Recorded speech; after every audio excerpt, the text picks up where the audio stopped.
Hello, and welcome to Street Aesthete. This is the show where we explore street view coverage of a noteworthy location, looking out for beautiful architecture and stunning scenery, while I amuse myself by remarking on what we see. Today we are going to be exploring England's second city, Birmingham. It's often overlooked in favour of the much larger London and the much more famous cities of Manchester and Liverpool to its northwest, and indeed other cities in the country like York may be better known abroad. Nonetheless, Birmingham is a city with a proud industrial history and one where I hope to find some very handsome red brick Victorian architecture. So we're going to start in the south of the centre, make our way in, and perhaps we'll take in the jewellery quarter in the north of the city later today. And we've dropped into what I would say is,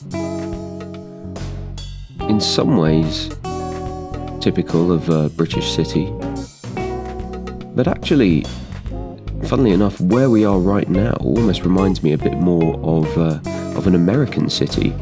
We look as though we're sort of on a grid here, although it's not a grid that's exactly orientated to the cardinal directions.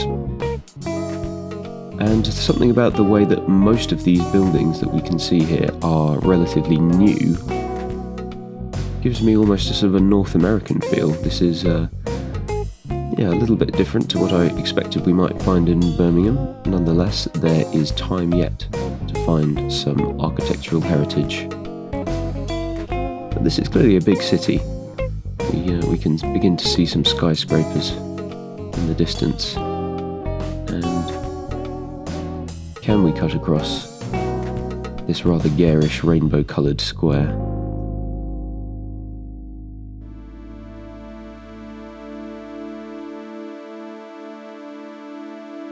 Not much of interest to look at here just at the moment.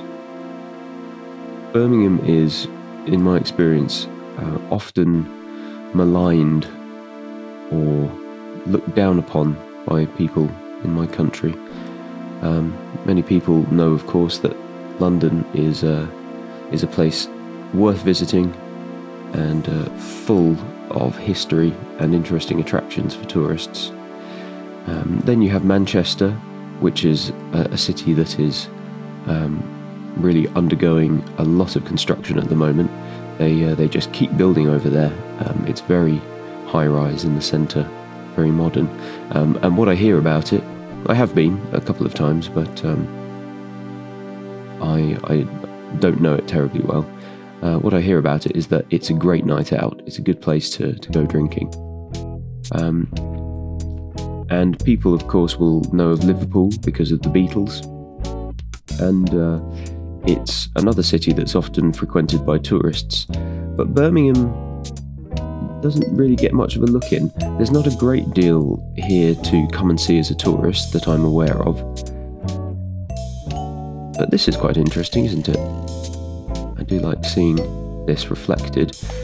At a glance, in this reflection, it looks as though this might be quite a distinguished building, though I wonder, when we actually see it, it's over here, if it might be something a little bit newer than it would appear. It looks like it could be Victorian, but we'll get over there and we'll work out whether it's something that's only posing as Victorian. But this is a Wetherspoons pub, interesting.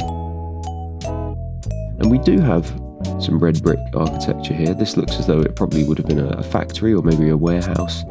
I wonder if it had windows at some point, or if these were always bricked in.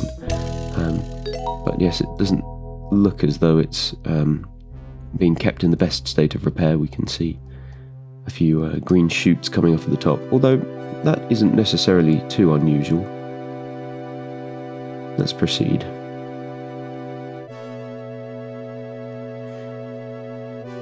So far, I'm finding that, given that we're in the city centre, there's surprisingly little in the way of kind of pedestrianised road infrastructure. We did see that plaza with the rainbow earlier, but it does seem as though a lot of this is built around the car.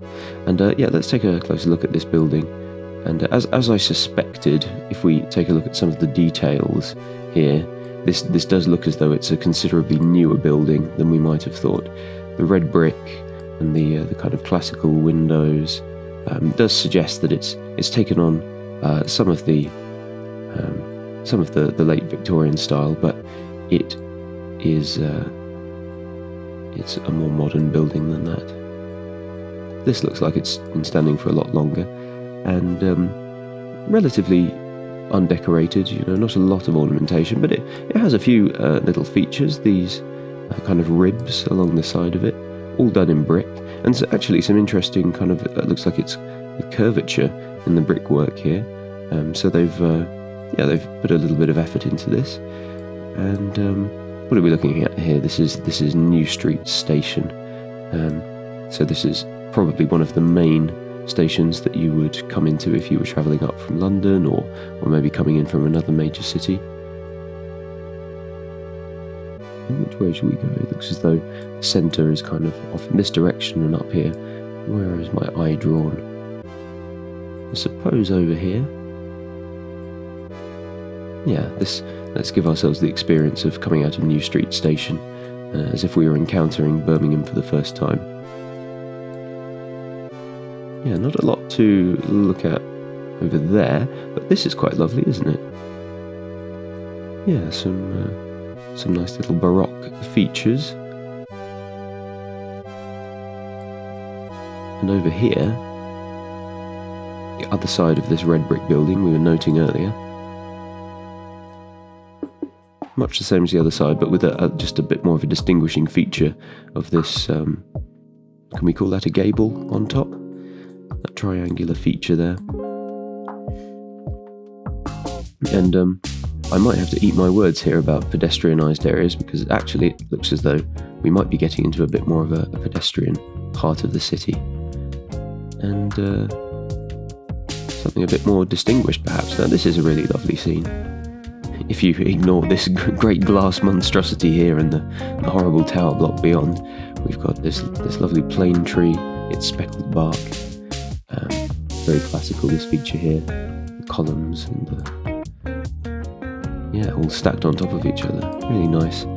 And more of a kind of a 1930s looking extended part of the building here. I wonder if this is... It looks as though that there was always this kind of little inlet, almost courtyard thing in the original building, but they've built this glass bit in the middle, and then a classic English pub, the Shakespeare, and lots of nice little ornamentation, nice features. Yeah. Very good. This is starting to pick up now, I'd say, in terms of there being something nice for us to look at. And let's hope it continues in this way. Burlington Court, probably a hotel, but a very lovely, distinguished looking entrance. I like the dark colours here. As I mentioned at the beginning, Birmingham is a place with a proud history, and it was at one time a very, very rich city because of the industry that was there. And unfortunately it's fallen more recently on hard times. I believe Birmingham Council may have gone bankrupt, which is a great pity for the city, because there clearly is a lot of distinguished history here and a lot of architectural heritage, which I hope is still going to be preserved. And of course the people who live in the city, I hope they also will be able to continue to enjoy the amenities and public services that we have come to expect in our country. But this is a very distinguished street, isn't it?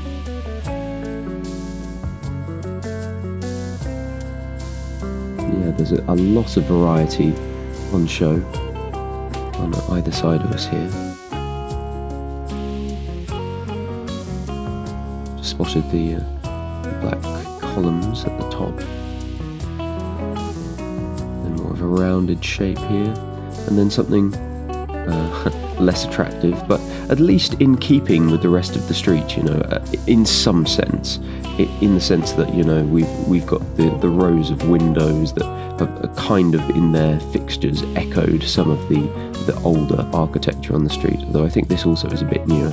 This is a case of a relatively new building, I'd say, has been done with a bit more of a nod to the prevailing style of this part of the city. At least they've gone with the columns. They've done a little bit more with the fixtures here to make them interesting. I'd be thinking about early 20th century for this, possibly for this as well, in fact, and then this a bit newer. But as is becoming a bit of a theme on this channel, there's no reason why this flat, boring facade here couldn't be improved with a bit of stucco. It would, of course, be superficial, but there's no reason that we couldn't start to see some of these classical triangular motifs put on there, a few kind of baroque flowery swirls or something. Something along these lines to give the street a bit more of a bit more of a cohesive feel. Yeah, this is quite cool as well. I like this.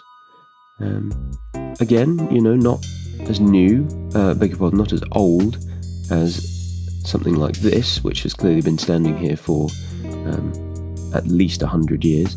But it's got enough about it, enough kind of non-flat surfaces to give the eye some interest, something to look at. Well, I think we should keep moving, because we've been in this spot for quite a while. But it is a lovely spot. If we ignore this part here, if perhaps I can move the frame over, so we can imagine that that's not here. And now we've got a really great cohesive street. And that is the kind of insight that you'll be getting on the Street Aesthete channel. Incidentally, also on this channel, you will be hearing my original music. If you like the music that you've been hearing, then do take a look at my first channel. I'll put a link in the description. And that's where I upload all of my original music, sometimes with some of my own field footage from out in the world of beautiful street scenes. So a little bit like what I'm doing here, really, in Street View, but in person. Mostly in South London, but you'll also see footage from the Isle of Wight, off England's south coast, and of the Estonian capital of Tallinn. So if that appeals to you and you'd like to hear a bit more of my music, then do take a look at the first channel. And this is a really fantastic piece here, isn't it? Wonderful, very opulent. It's just a pity that it's next to this. It's just rude, isn't it, to put something like that there? It's I understand the need to, have office space in your city, but there's no reason that the building just has to be so unimaginative and dull. Which direction shall we take? I think we'll not necessarily keep going this way, but perhaps we will. In fact, the cathedral is just here, so I was thinking of going off in this direction, but actually, looking at the way this street is decorated, I think we have chosen the right direction, and a really, really distinguished place. Like this tripartite lamppost here as well. I don't know if tripartite's the right word exactly. And here we have the cathedral.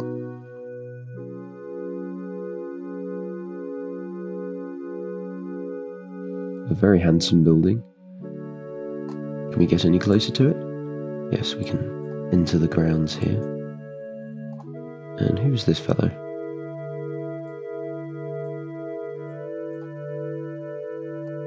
I don't know if I'm the only one, but sometimes I find the text on monuments quite difficult to interpret. I was exploring the Brazilian town of Ouro Preto yesterday. You can take a look at that video, and we did go past a monument, and it's partly, of course, that it was in Portuguese, but I just found it a little bit difficult to interpret. Perhaps I'm becoming too used to seeing everything digitally, and the sort of computer regulated typefaces.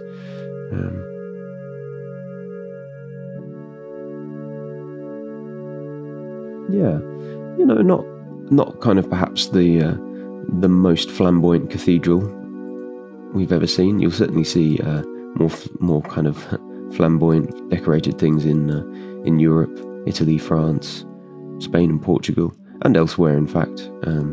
It's rather plain, but it has this really kind of solid, dependable feeling to it. It's more imposing than beautiful. But any cathedral is bound to be an asset to its city, and indeed a prerequisite for the city to be called a city, or at least historically that was the case. I think now, by royal decree, a place that doesn't have a cathedral can be made a city officially. And we'll linger here for a moment on this fantastic scene.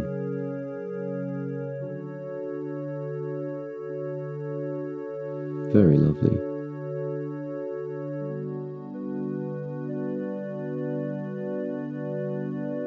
There seems to be something of a principle of classical design. I should say that I'm not an architecture student. I haven't studied it. I don't even really know that much about it, but I have a deep appreciation for it that I've developed. I was going to say that I've often noticed, and perhaps it's a feature of or a classical design principle, that you'll often have above the windows a set of 3 triangular kind of stucco fixtures above them, and a set of 3 semicircular, and then that pattern will repeat. I see that very often on classical or rather neoclassical architecture. But, as you may know, I am very keen on red brick architecture, and so this kind of late Victorian, the 1883 perhaps this was built. I can certainly imagine this having been built in the 1880s. This is the sort of thing that really gets me excited, and wow, a real feast for the eyes here. Red brick with the more kind of cream-coloured stony highlights. This is the sort of thing that really excites me, that I find particularly beautiful, although it has to be said that it's not perhaps it's not so much beautiful as handsome, It's certainly beautiful in its proportions, but something about the combination of colours just really appeals to me. This could be done in the same sort of, is this limestone? The same sort of creamy coloured stucco that we see here, and indeed there may be brick underneath that outer layer, but I just love seeing the exposed red brickwork.